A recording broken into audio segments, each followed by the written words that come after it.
Irmãos e irmãs, primeiro domingo do Advento, a vida nova que começa, tudo deve recomeçar, o anúncio da esperança, a espera ativa da chegada do Reino de Deus, trazida por Jesus, 21 de novembro de 2021, Lucas 21, é o Evangelho do ano C. Vigiai, ficai atentos, orai a todo momento e não caiam na armadilha. Jesus vai advertindo os seus discípulos neste discurso. Toda a história bíblica, aliás, é marcada pela busca de mais vida. Ela é marcada pela esperança de um mundo melhor.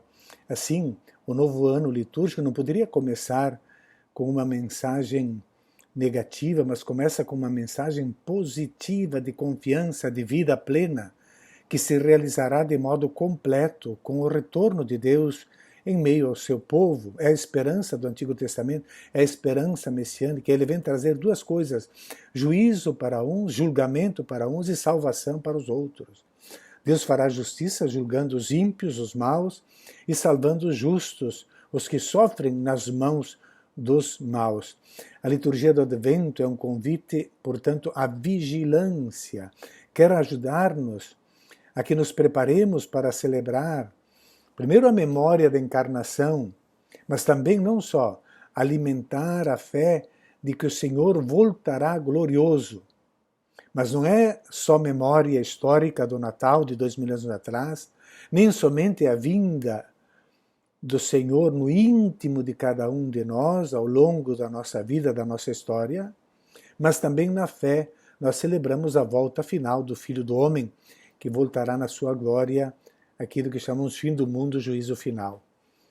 O Evangelho desse domingo inaugura muito bem o caminho do Advento, pois fala de libertação, e para a palavra libertação usa o termo grego apolítrosis, e convida, portanto, a vigilância para manter a mente e o coração sempre abertos.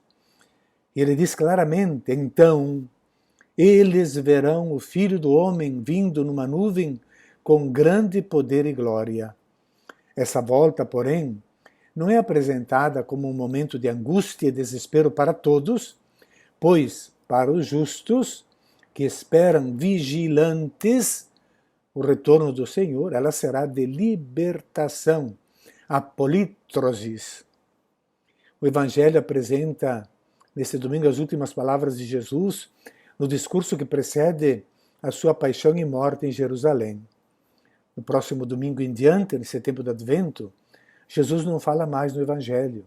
Teremos duas figuras que aparecerão com destaque nos 4 domingos, nos outros 3 domingos.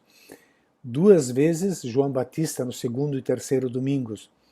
E no final, no último domingo, no 4º do Advento, aparece a voz de Maria e de sua parente Isabel. Somente depois do Natal, Jesus volta a ter voz no Evangelho, quando reencontraremos ele, já adolescente, 12 anos, em meio aos doutores no Templo de Jerusalém. O texto pode ser corretamente interpretado somente se compreendido no gênero literário que o caracteriza. O texto de hoje pertence ao gênero apocalíptico.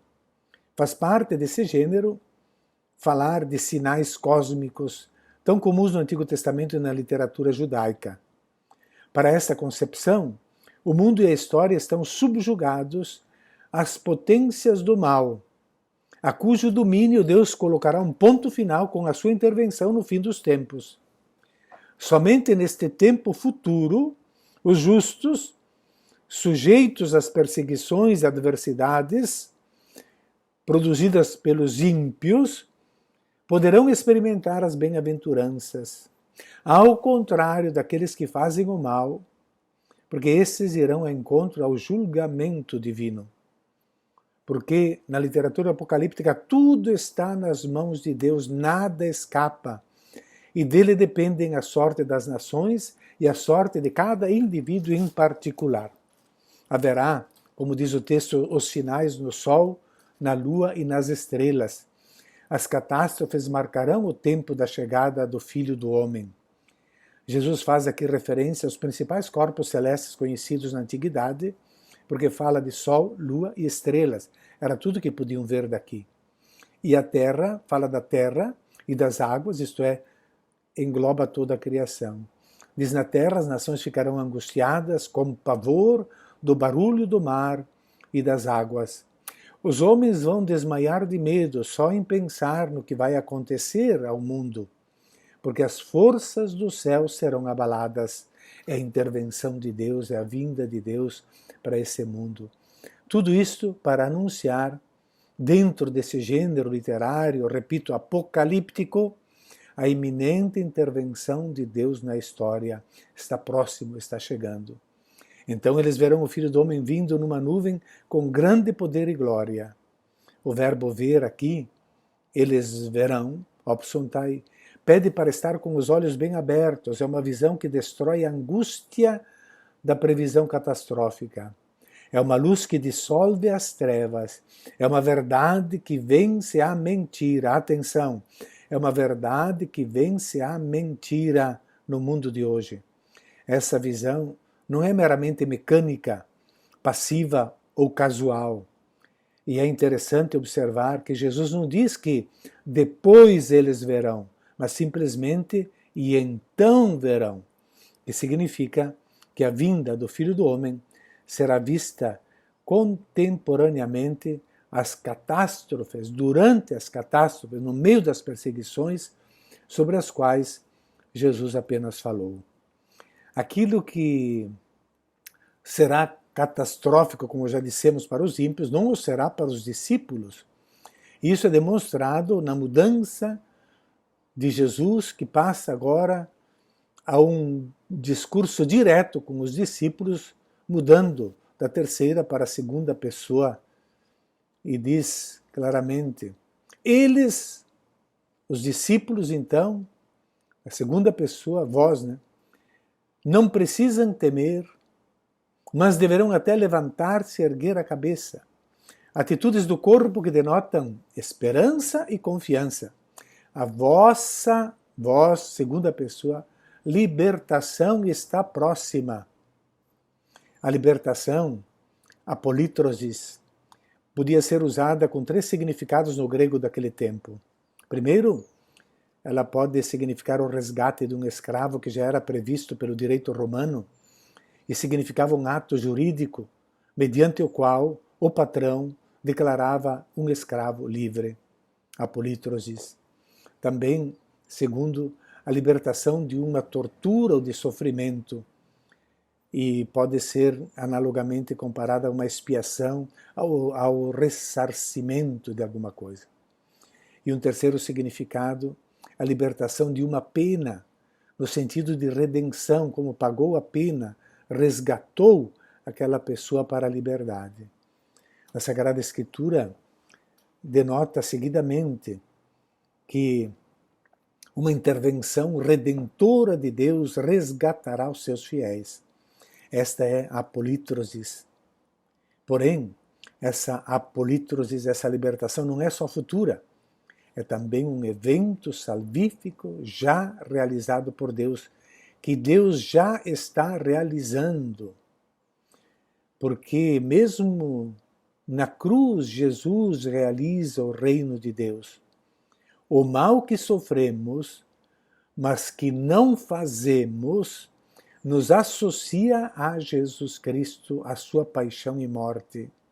E nela já está incrustado, instaurado o reino de Deus. Ele está próximo. Eles verão o Filho do Homem sobre a cruz. E por isso, os discípulos já sabem que mesmo na morte, Deus estava próximo, o Senhor estava próximo da vida de Jesus e por isso o ressuscitou. Então, diante dos cataclismos da lua, do sol, das estrelas, do abalo das forças do céu, diante do apavorante barulho do mar e das águas, estão simplesmente diante da volta do Filho do Homem, que vem ao encontro dos crentes. De algum modo, a vida humana é descrita nessa literatura como se ela fosse uma prisão, e a vinda do Filho do Homem viria trazer a libertação, a polítrosis. Antes que aconteçam esses sinais, antes que o cosmos se abale, como as pedras do Templo de Jerusalém que não ficaram uma sobre a outra, a destruição dos romanos no ano 70 foi implacável. Antes que isso aconteça, é preciso, porém, estar atento. Ficai atentos e orai a todo momento, não só de vez em quando, porque o coração pode ficar insensível. Atenção, pais de crianças na catequese. O coração pode ficar insensível, ficar pesado, pode ficar enredado pelas preocupações mundanas, ficar enredado numa vida desordenada, o que vem metaforicamente expresso na palavra gula e embriaguez, que podem distrair a atenção de cada um de nós. Pedro e seus companheiros, no Monte da Transfiguração, estavam pesados de sono e, ao abrir os olhos, viram a glória do Senhor. Lucas, que apresenta tão duras críticas à posse das riquezas como obstáculo ao seguimento de Jesus, aqui apresenta que qualquer realidade mundana pode nos afastar da fidelidade ao Senhor, e Ele voltará. Essa vigilância, ela é invocada aqui com o verbo agripneo, estar vigilante, cuidadoso. Agripneo, uma palavra que remete ao pitoresco dormir nos campos abertos. Agri, daí temos agrícola, agricultura, agri, campos abertos. E hipneo, hipnoses, é o dormir, é o sono. Recorda esse verbo agripneo, recorda os pastores que dormem no campo para cuidar do rebanho. Dormem, mas vigilantes, como que acordados. O verbo é usado mais 2 vezes no Novo Testamento, em Marcos e Lucas, Marcos, de onde Lucas busca esse verbo. Na carta aos Efésios, quando Paulo diz, rezai incessantemente, em todo lugar, e vigiai. É quase o resumo, né, que Jesus está dizendo aqui, ficar vigilantes e rezar a todo momento. Né? E na carta aos Hebreus, onde fala exatamente dos pastores que devem vigiar sobre o rebanho. Esse discurso de Jesus, portanto, mais do que falar do final da história, pretende mostrar qual é a finalidade da história. Deus não abandonará os seus fiéis, o Filho do Homem vem para libertar, Ele está próximo. Não desanimemos. O projeto de Jesus, a verdade do Evangelho, não pode ser deixada de lado. O desânimo não pode tomar conta de nós, mesmo vendo tantos cristãos seguindo caminhos de violência e de morte. Ele é um caminho difícil, mas está perto, é viável, o reino está chegando. A maneira de preparar-se, no entanto, não é perguntando datas ou fabricando calendários, mas ficando vigilantes na oração. É pela oração que o homem mantém sua relação de comunhão com o Senhor, é na oração e por causa da oração que ele pode estar vigilante sobre os acontecimentos da história. É pela oração que ele será capaz de ler as perturbações sociais e cósmicas que não faltam, não como uma última palavra, mas como sinais premonitórios da salvação definitiva que estará chegando.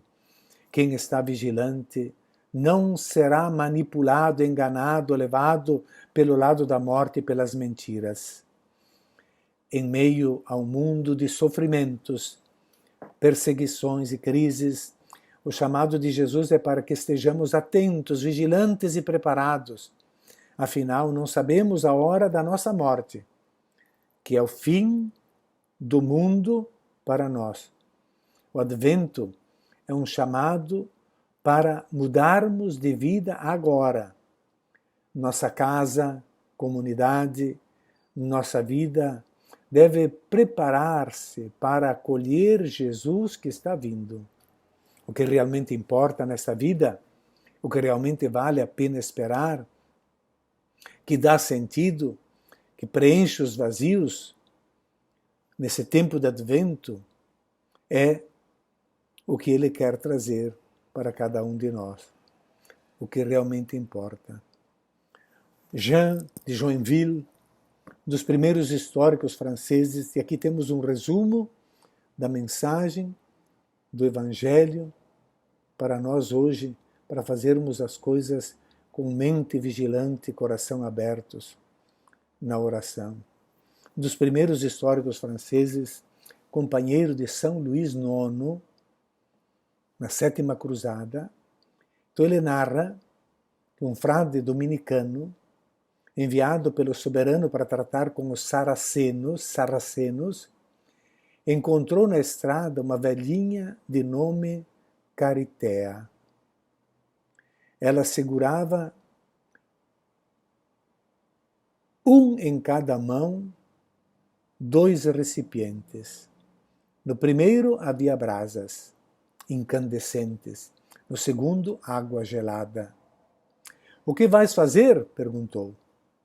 A velhinha respondeu que com o fogo pretendia queimar o paraíso e com a água apagar as chamas do inferno, de modo que ninguém fizesse o bem pela esperança de um prêmio, ou se abstivesse de fazer o mal pelo medo do castigo, mas que fizessem unicamente por amor de Deus.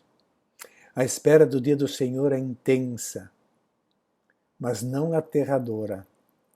O empenho deve nascer do amor, não do tormento. A vigilância do cristão é sinal de pressa, não de agitação. Um bom domingo, um tempo profícuo de Advento a todos.